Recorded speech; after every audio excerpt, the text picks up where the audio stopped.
Welcome back. Last day हमने customer tables, last day नहीं मतलब कुछ ट्यूटोरियल से हमने कस्टमर्स ये टेबल क्रिएट किया था। तो आप अगर आप इसको फॉलो कर रहे हैं तो आपने इसमें कुछ और भी एक्स्ट्रा फील्ड्स ऐड किए थे। तो आपको क्या करना है, यही 3 फील्ड्स रखने हैं, कस्ट आईडी, नेम और ईमेल, और बाकी जो है उनको 2 और फील्ड्स थे मैंने पहले ही ड्रॉप कर दिया, आपको भी यहाँ पे ड्रॉप कर लेना।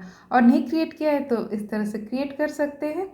अब यूज सेल्स हम अभी बता रहे हैं कि हम सेल्स डेटाबेस के अंडर काम करेंगे। अब हमारे यहाँ पर ऑलरेडी टेबल कस्टमर्स है विथ 3 फील्ड्स।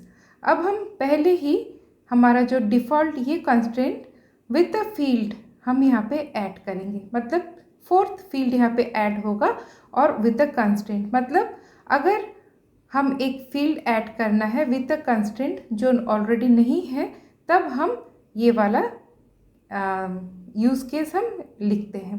तो यहाँ पर हम ऐड करना है ऐड नंबर ऑफ़ कंप्लेंट्स, मतलब ये है फील्ड का नाम, वो इंटीजर टाइप है और उसका कंस्ट्रेंट क्या है, डिफ़ॉल्ट। और डिफ़ॉल्ट वैल्यू मतलब जो अगर कुछ भी इंसर्ट नहीं किया जा रहा है तो ऑटोमेटिक वो 0 इंसर्ट हो जाएगा।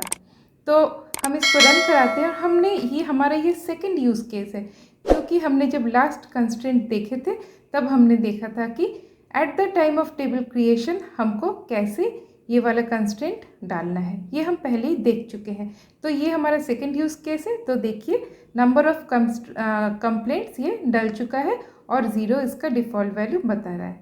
तो ये हमारा सेकंड यूज़ केस हुआ।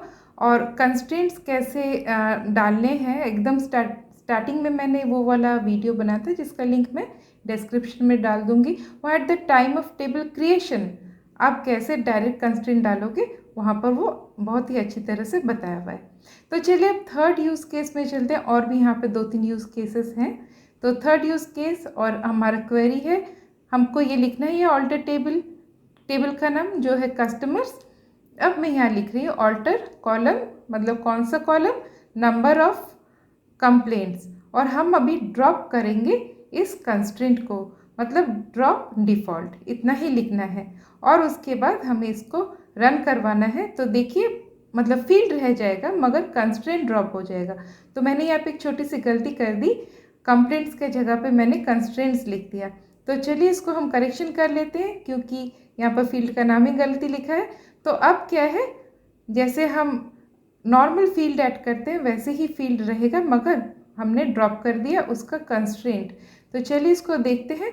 तो कस्टमर के पास ये छोटा सा आई आइकॉन है, इसको क्लिक करने के बाद DDL इस टैब में आकर देखिए यहाँ पर number of complaints integer type, और यहाँ पर कोई कंस्ट्रेंट नहीं है, मगर नेम का अपना एक कंस्ट्रेंट है, कस्ट आईडी का अपना एक कंस्ट्रेंट है, ईमेल का अपना एक कंस्ट्रेंट है। तो मैंने क्यों मतलब यहाँ पे फील्ड्स कम कर दिए, क्योंकि आप थोड़ी देर बाद देखोगे कि हमको फील्ड्स में कुछ वैल्यू इंसर्ट करना है, इसलिए मैंने यहाँ पे थोड़े फील्ड्स को घटा दिए।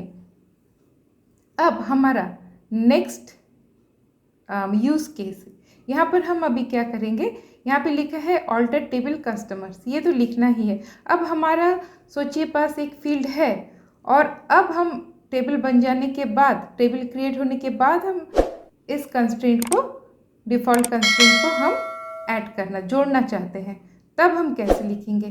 तो चेंज कॉलम, कौन सा कॉलम, नंबर ऑफ़ कंप्लेंट्स, फिर से कॉलम का नाम लिखना है नंबर ऑफ़ कंप्लेंट्स, और वो उसका टाइप इंटीजर टाइप, और उसके बाद हमको लिखना है डिफ़ॉल्ट और डिफ़ॉल्ट का वैल्यू। तो देखिए हमने किस तरह से ऐड किए, एक बार ऐड किया, उसके बाद ऑल्टर कैसे यूज़ करना है, चेंज कैसे यूज़ करना है, ये सारे मैंने बताए हैं उस ट्यूटोरियल में, जहाँ पर ऑल्टर कैसे यूज़ करना है वो बताया गया है। ओके, तो अब देखिए number of complaints int default 0 सही है। यहाँ पर हमने चेंज कर दिया, यहाँ पर सिर्फ फील्ड था और हमने उसके बाद ऑल्टर टेबल करके इस फील्ड के साथ एक कंस्ट्रेंट को ऐड किया।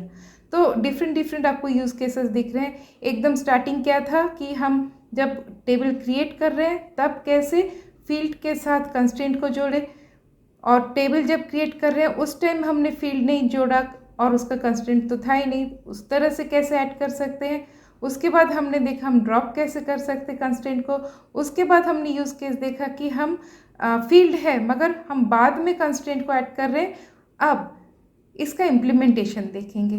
तो ये सारे DDL कमांड थे, मतलब वहाँ पर हम डेटाबेस का जो स्ट्रक्चर और डेटाबेस ऑब्जेक्ट का जो स्ट्रक्चर उस पर काम कर रहे थे। अभी हम क्या है यहाँ पे थोड़ा सा DML कमांड देखते हैं और ये हम ज़्यादा अच्छी तरह से कमिंग वीडियोस में जानेंगे। तो यहाँ पर लिखा है इंसर्ट इनटू कस्टमर। तो ये पहले 3 थे, कस्ट ID, नेम और ईमेल। ये तीनों तो हमें डालने हैं। यहाँ पर हम एक नहीं डाल रहे, वो है नंबर ऑफ़ कंप्लेंट्स। तो रन करवाने के बाद हम देखते हैं कि नंबर ऑफ़ कंप्लेंट्स हमने यहाँ पर डाला नहीं, मगर क्या वो तो डिफ़ॉल्ट था, हिसाब से उसको 0 डालना है।